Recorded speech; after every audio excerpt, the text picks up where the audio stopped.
नमस्कार और स्वागत है द डीप डाइव में।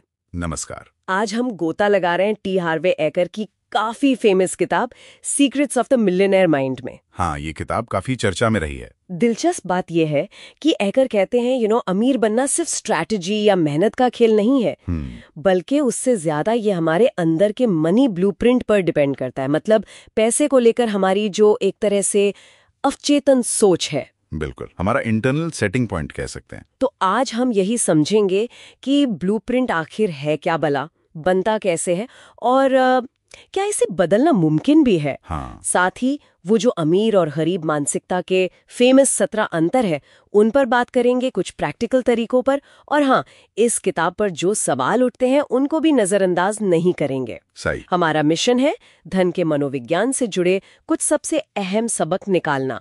तो चलिए शुरू करते हैं। चलिए। थोड़ा भारी शब्द लगता है। किताब कहती है ये हमारे एक तरह का अदृश्य वित्तीय थर्मोस्टेट है। ये क्या चीज है? हाँ बिल्कुल, ये एक तरह का फाइनेंशियल कंफर्ट जोन है। मतलब हम कितना पैसा अपने पास रखने में सहज महसूस करते हैं वो ये तय करता है। अच्छा। और ये बनता है बचपन के अनुभवों से। मेनली 3 सोर्सेज हैं। ओके। पहला है मौखिक प्रोग्रामिंग। हमने पैसे के बारे में क्या सुना, जैसे बड़े कहते थे पैसे पेड़ पर नहीं उगते या अमीर लोग मतलबी होते हैं, वो सारी बातें। ये तो सुना है। दूसरा है मॉडलिंग। हमने अपने आसपास खासकर पेरेंट्स को पैसे कैसे हैंडल करते देखा। क्या वो हमेशा चिंता में रहते थे या बिंदास खर्च करते थे? हम उन्हें कॉपी करते हैं। राइट। और तीसरा है विशिष्ट घटना है, पैसे से जुड़ी बचपन की कोई खास याद, अच्छी या बुरी, जैसे पहली बार कुछ कमाया हो या घर में कोई बड़ी फाइनेंशियल प्रॉब्लम देखी हो। ये दिमाग पर गहरी छाप छोड़ जाती हैं। अच्छा, तो अगर ये सब बचपन की इतनी गहरी कंडीशनिंग है तो क्या इसे वाकई बदला जा सकता है? ये सुनने में तो काफी मुश्किल लगता है। हाँ, सवाल तो वैलिड है। रातों रात तो नहीं होता, लेकिन एक 4 स्टेप प्रोसेस बताते हैं। 4 स्टेप्स, ओके। पहला, जागरूकता। मतलब पहले तो ये मानना कि हाँ, मेरी सोच शायद लिमिटेड है, पैसे को लेकर मेरे कुछ अजीब से विश्वास हो सकते हैं। दूसरा, समझ। ये जानना कि ये सोच आई कहाँ से, क्या माँ बाप से सुनी, स्कूल में सीखी, समाज ने डाली। ठीक है। तीसरा, और ये शायद सबसे जरूरी है, अलगाव। ये महसूस करना कि ये जो विचार हैं ये सिर्फ सीखी भी बातें हैं, ये आप नहीं है। मतलब ये समझना कि पैसे वाले बुरे होते हैं, ये शायद आपके किसी रिश्तेदार की सोच थी, आपकी सच्चाई नहीं। उससे खुद को अलग करना। अच्छा, ये इंटरेस्टिंग है। और चौथा है पुनर्संरचना। मतलब जानबूझकर नई पावरफुल सोच बनाना और उसे बार बार दोहराना, जैसे कि घोषणाओं के जरिए नई आदतें डालकर। इसमें टाइम लगता है, पर शुरुआत सेल्फ अवेयरनेस से होती है। इंटरेस्टिंग। और किताब का जो सबसे फेमस हिस्सा है वो 17 वेल्थ फाइल्स, अमीर और गरीब या मिडिल क्लास की सोच का फर्क, इसमें कुछ खास कौन सी है? हाँ, वो काफी पॉपुलर है। कई फाइल्स तो जिम्मेदारी और नजरिए के बारे में हैं। जैसे फाइल नंबर 1, अमीर मानते हैं मैं अपनी जिंदगी खुद बनाता हूँ। अच्छा। जबकि बाकी सोचते हैं जिंदगी मेरे साथ होती है। मतलब वो विक्टिम मोड में रहते हैं। तो ये कंट्रोल लेने की बात है। राइट। और फाइल नंबर 5 भी काफी अहम है। अमीर लोग अवसरों पर फोकस करते हैं, गरीब लोग बाधाओं पर। जहां एक को मौका दिखता है, दूसरे को प्रॉब्लम। ये तो नजरिए का फर्क हुआ। बिल्कुल। और एक और जो मुझे काफी इंटरेस्टिंग लगती है वो है फाइल नंबर 10। अमीर लोग उत्कृष्ट प्राप्तकर्ता होते हैं।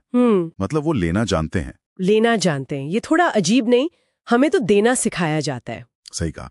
लेकिन एकर का पॉइंट है कि अगर कोई अच्छा रिसीवर नहीं है, मतलब लेने में हिचकता है, चाहे वो पैसा हो, तारीफ हो या मदद, तो यूनिवर्स भी उसे ज्यादा देना बंद कर देता है। ओके।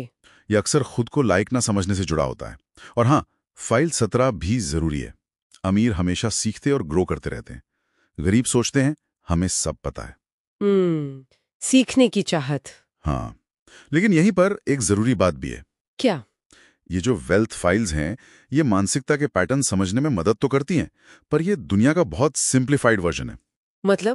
मतलब ये कि असल जिंदगी में बाहरी चीजें भी बहुत मैटर करती हैं। जैसे इकोनॉमी कैसी चल रही है, समाज में कितनी असमानता है, मौके मिल रहे हैं या नहीं, इन सबको किताब उतना महत्व नहीं देती लगती। हाँ, ये बात तो है।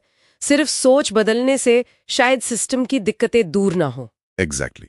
तो सिर्फ मानसिकता को दोष देना भी ठीक नहीं। ठीक है, तो मानसिकता बदलने के अलावा क्या एक और कोई ठोस प्रैक्टिकल तरीका भी बताते हैं पैसे मैनेज करने का? हाँ, 2 मेन चीजें हैं। एक तो वही घोषणाएं, मतलब पॉजिटिव स्टेटमेंट जोर से बोलना, जिससे मेरे पास करोड़पति दिमाग है टाइप। हाँ, कुछ वैसा ही। आइडिया ये है कि बार बार बोलने और महसूस करने से वो बात सबकॉन्शियस में बैठ जाए। ओके।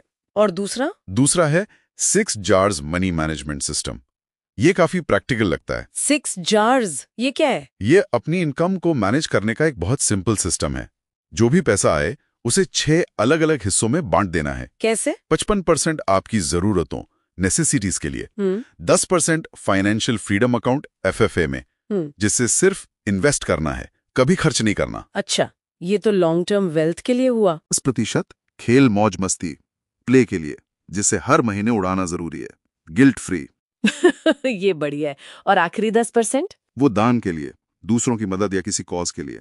तो इसका लॉजिक क्या है?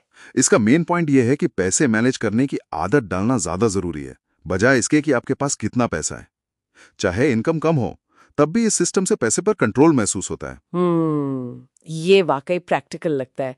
आदत बनाने पर जोर। हाँ। अच्छा, किताब तो बहुत पॉपुलर हुई, लेकिन इस पर कुछ सवाल भी उठते हैं। क्रिटिसिज्म क्या है? हाँ बिल्कुल।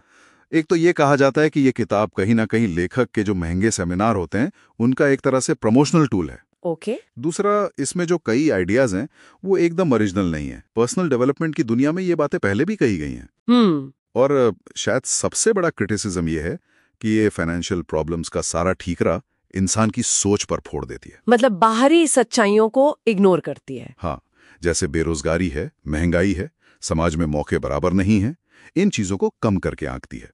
इसकी तुलना अक्सर होती है रिच डैड पुअर डैड से, जो एसेट बिल्डिंग जैसी बाहरी स्ट्रैटेजी पर फोकस करती है, या थिंक एंड ग्रो रिच से। हाँ, जो विल पावर पर जोर देती है। एकर का फोकस क्लियरली अंदरूनी खेल यानी मानसिकता पर है। तो पल मिलाकर इस सब का निचोड़ क्या निकालें? लगता है किताब का सार यही है कि दौलत बनाने का खेल पहले दिमाग में शुरू होता है। बिल्कुल। अगर आपका अंदरूनी ब्लूप्रिंट ही गड़बड़ है तो बाहरी स्ट्रैटेजी शायद लंबे टाइम तक काम न करे। इस किताब का सबसे बड़ा कंट्रीब्यूशन शायद यही है कि ये लोगों को पैसे के साथ अपने रिश्ते, अपनी साइकोलॉजी को समझने पर मजबूर करती है। और 6 जार जैसे टूल प्रैक्टिकल हैं। हाँ, वो आदत बनाने में हेल्प कर सकते हैं, लेकिन सबसे जरूरी है इस अंदरूनी खेल को बाहरी दुनिया की हकीकत और सॉलिड फाइनेंशियल नॉलेज के साथ बैलेंस करना। सिर्फ पॉजिटिव सोचने से बिल पे नहीं होते। सही कहा, एक्शन भी चाहिए। बिल्कुल। और जाते जाते एक ख्याल आ रहा है कि अगर हमारा मनी ब्लूप्रिंट पैसे को लेकर हमारी कहानी इतनी गहराई से तय करता है, हाँ, तो क्या इसी तरह के ब्लूप्रिंट्स हमारे जीवन के दूसरे एरियाज जैसे सेहत, रिश्ते, करियर, इनको भी अनजाने में कंट्रोल कर रहे होंगे? क्या बात है। मतलब क्या हमारा कोई हेल्थ ब्लूप्रिंट या रिलेशनशिप ब्लूप्रिंट भी होता है? हाँ, ये सोचने वाली बात है। बिल्कुल है। चलिए, आज के डीप डाइव में इतना ही। उम्मीद है इस बातचीत से कुछ नए आइडियाज मिले होंगे। उम्मीद तो यही है। मिलते हैं अगली बार। नमस्कार। नमस्कार।